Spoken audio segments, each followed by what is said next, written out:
wajibnya 5 waktu. Itu yang pertama. Istiqomah salat wajibnya 5 waktu. Jangan ada yang bolong. Seberat apapun kondisinya, jangan tinggalkan salat.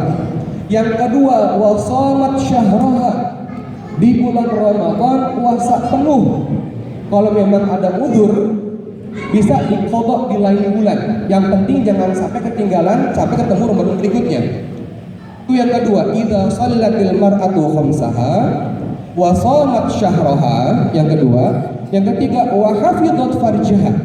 Jika para wanita bisa menjaga kemaluannya, maksudnya menghindarkan dirinya dari perzinahan. Dan yang keempat, wa ata'at zawjaha, dan mematuhi secara total suaminya. Maka kata Rasulullah apa? Sallallahu alaihi wasallam, dia mengatakan, qila laha, dikatakan kepada perempuan, udkhulil jannata min ayyi abwabil jannati syi'ti. Silahkan wahai para wanita, masuklah surga lewat pintu yang mana aja yang kalian mau. Dikasih kebebasan, all you can eat, all you can in.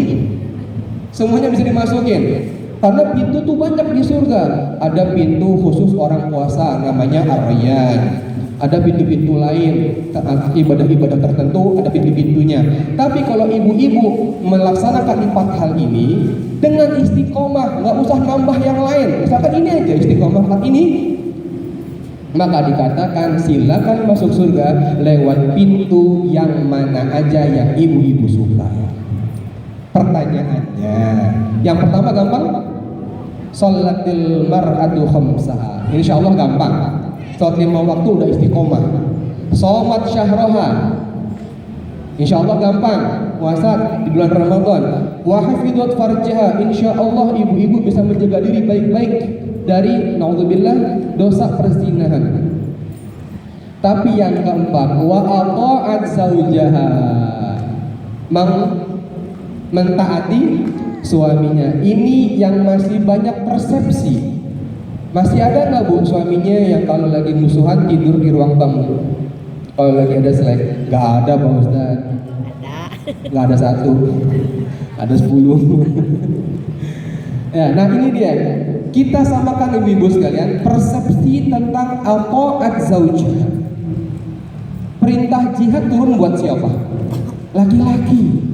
Perintah mencari nafkah sampai banting tulang berkeringat berdarah-darah siapa? Laki-laki. Yang diperintahkan mendidik anak-anak di rumah itu siapa? Laki-laki. Perempuan cuma 1, taati suami, selesai. Pahalanya sama kayak jihad, pahalanya sama kayak cari nafkah, pahalanya sama kayak mendidik anak dengan totalitas. Cuman memang mentaati suami itu tidak mudah. Ya. Nah, persepsinya gimana? Supaya kita semuanya punya pandangan yang sama bagaimana cara berkhidmah dengan suami-suami kita di rumah. Yang pertama, nah ini dia. Ata'at zaujah. Ini sekali lagi mohon maaf belum terjemahkan, jadi saya langsung terjemahkan di sini aja karena baru semalam jadi materinya. Yang pertama, at-tajammul wat tazayyun lahu. Taat yang pertama bagi suami adalah selalu bersolek dan berdandan untuk suami. Kalau saya mau nanya nih ibu-ibu, menyambut suami pulang dari kerja atau pergi ke tip top, mana lebih cantik dandanannya? Tip top. Pas ke tip top matchingin dari pala sampai kaki. Bahkan gelang tangan cincin juga harus senada warnanya.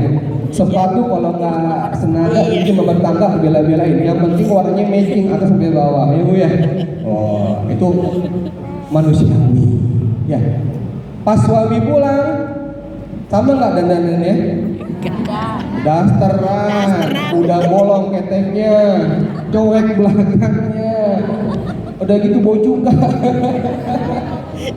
Nah, ini kurang tepat, ini seharusnya dibalik. Keluar rumah biasa aja, sambut suami di rumah baru totalitas dandanannya, tapi jangan berlebihan. Suaminya pulang terkaget kalau berlebihan. Ya Allah, jin dari mana ini? Ya. Ini yang Rasulullah SAW sabdakan. Pernah Rasulullah ditanyakan, ayyun nisa'i khairun? Ya Rasulullah, perempuan yang baik itu yang kayak gimana sih? 3, ibu-ibu sekalian. Yang pertama, alladzi tasurruhu idza nazar. Perempuan yang kalau dipandang sama suaminya itu bikin sejuk mata, bukan malah makin sakit mata.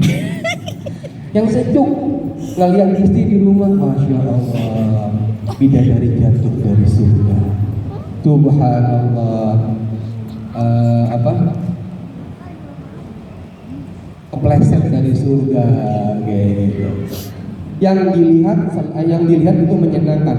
Karena begini ibu sekalian, ini bukan saya yang ngomong, tapi Bunda Eli Risma, salah seorang pakar parenting. Beliau mengatakan, Bu, saingan ibu-ibu berat. Suami-suami ibu berangkat ke kantor. Di kantor disambut sama sekretaris, disambut sama teman kerja yang pakaiannya netis-netis, wangi-wangi. Sedangkan ibu di rumah kebalikannya. Jangan sampai suami betah di kantor, gak betah di rumah. Ini bahaya. Nah, itu makanya diperhatikan dandanannya. Kalau perlu follow semua vlogger, beauty vlogger ya. Kalau nggak salah ya Bunda Bapak ya. Follow semuanya. Gak apa-apa. Niatnya untuk suami. Insya Allah sambil nonton dapat pahala. Biar matching antara, kan kalau dandan dari kepala, baju sampai kaki, kalau nggak matching kan aneh. Kerudungnya hijau, bajunya kuning, caranya merah terang.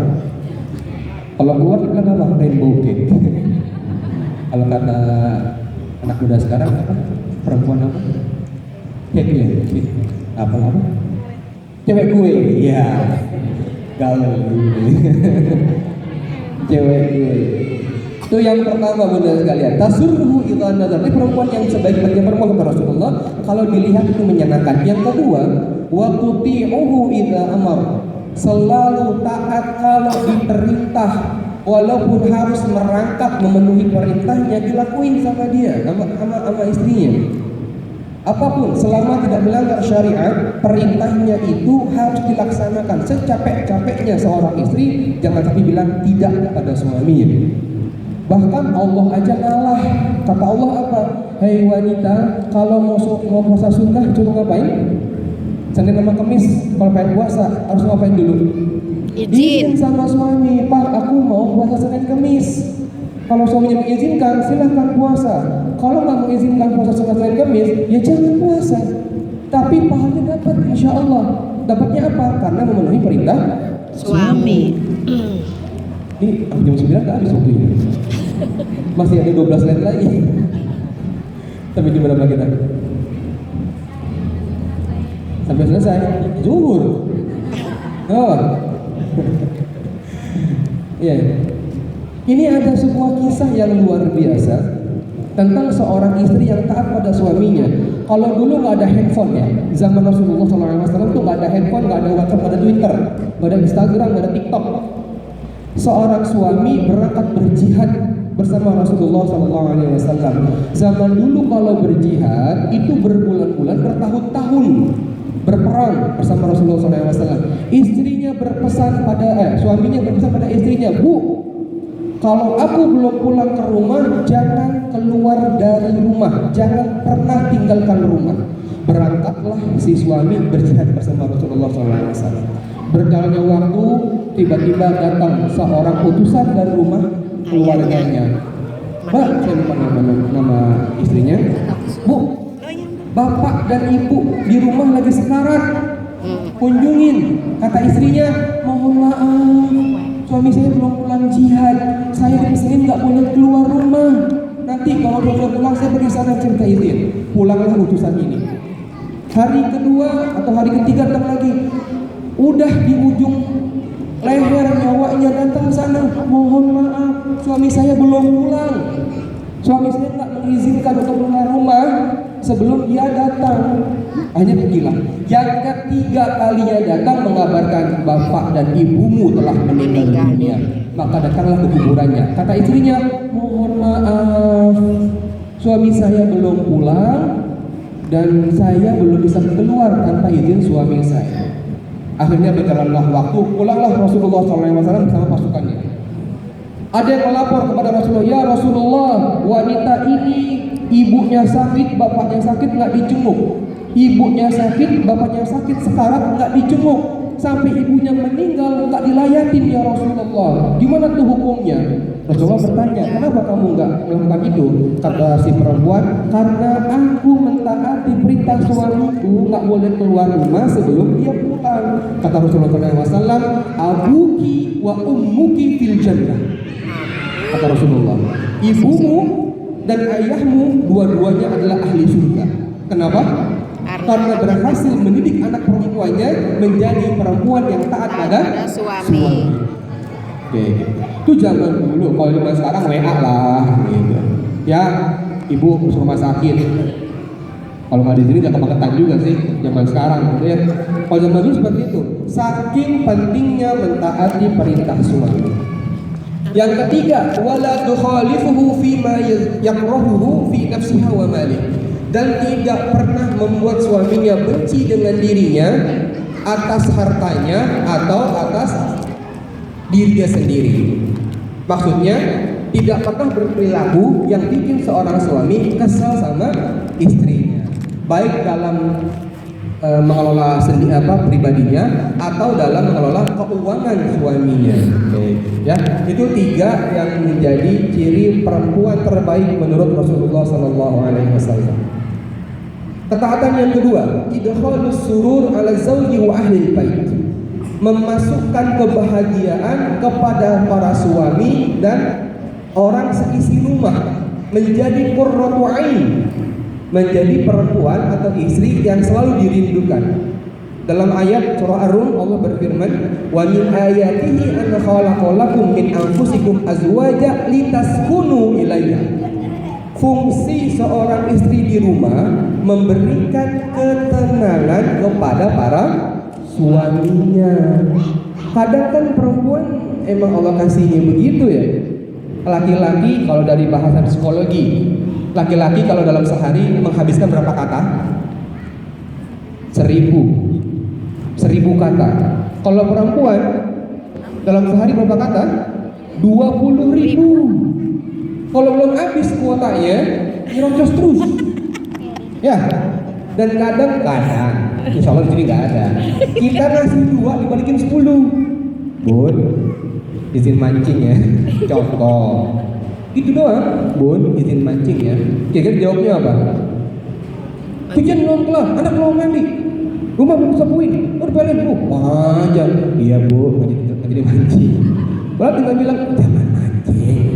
Udah. Tapi kenapa harus panjang gitu? Karena kuotanya belum habis. Jadilah perempuan yang menahan diri dari enggak Pak Ustaz, saya enggak begitu. Saya dikit doang. Kayak saya bilang kayak jamaah yang lain. Jangan kayak ban bocor bu. Anginnya keluar bos. Enggak Pak Ustaz, saya bocor halus. Dikit-dikit yang banyak. Litaskunu ilaiha. Kalau suami udah merasakan tenang, nyaman di rumah, apa bu ciri-cirinya suami nyaman di rumah? Nah, betah berlama-lama di rumah. Sejauh-jauhnya kerja, sejauh-jauhnya dinas, yang ditelepon istrinya, video call sama anak-anaknya. Tapi kalau ada laki-laki suami yang justru memilih teman-temannya di luar, nongkrongnya lebih sering daripada sama keluarganya, perlu kita mengintrospeksi diri. Kenapa suami kita nggak betah di rumah? Kalau udah ada ketenangan, merasa nyaman di rumah, maka Allah akan memberikan 2 keajaiban. Wa ja'ala bainakum mawaddah wa rahmah. Ini 2 hal yang diberikan sesuai dengan umur pernikahan. Mawaddah itu artinya cinta dan kasih sayang. Biasanya pernikahan tahun pertama sampai tahun kelima ya. ke-15, ke-10. Sisanya uban udah tumbuh, ya. Dengkul udah kopong, udah mulai pinggang sakit. Mah ayo, aduh pala puyeng banget Pak. Mah ayo, aduh encok kamu nih. Udah kayak begitu tuh. Bukan mawadah lagi levelnya. Kalau udah ada ciri-ciri seperti itu, naik taraf namanya rahmah. Bertahan dengan pernikahan karena kasih sayang. Cinta di tahun-tahun pertama, sisanya adalah kasih sayang. Itu yang membuat pernikahannya insya Allah awet abadi sampai maut memisahkan. Itu kata pujangga. Yang ketiga, ibu sekalian, sahibatul qalbi thayyib al-ma'lufah, istri yang memiliki hati yang bersih dan lembut. Ya, kalau anak-anak bikin ulah di rumah gimana Bu? Kira-kira mata melotot gak? Iya. Kurang leher menegang gak? Tangan kelipet gak? Gak ya? Oh enggak Pak Ustaz, saya gak pernah. Kata saya bilang, saya kalau cuman senyum, giginya kebuka, melotot. Kamu kenapa? Gak. Boleh gak Bu marah sama anak? Boleh, tapi dengan cara yang sesuai dengan sunnah. Gimana caranya? Menggunakan yang paling dasar, menggunakan kata-kata yang positif. Jangan pernah memanggil anak dengan kata-kata negatif, walaupun bercanda. Gitu. Atau lagi bercanda sama bapaknya, ya Allah, jelek amat nih anak siapa sih? Jelek Bu, selama-lamanya jelek. Atau bercanda, ih masya Allah bandel. Semua kata negatif ke anak harus dihilangkan walaupun bercanda. Ini haram untuk disampaikan ke anak. Apalagi pas marah. Dasar kamu nggak mau anak apa bandel buat jadi anak sambil marah nih. Karena Bu, kata-kata ibu itu tajam. Kalimat-kalimat seorang ibu untuk anaknya itu pasti makbul sama Allah. Maka hindari kata-kata negatif, apalagi sampai kasar kepada anak. Pernah ada kisah di Saudi Arabia. Seorang ibu dibilang sama suaminya, tamu-tamu penting mau datang ke rumah, tolong masakan yang paling enak. Si ibu masak dari pagi sampai sore untuk menyambut tamu suaminya.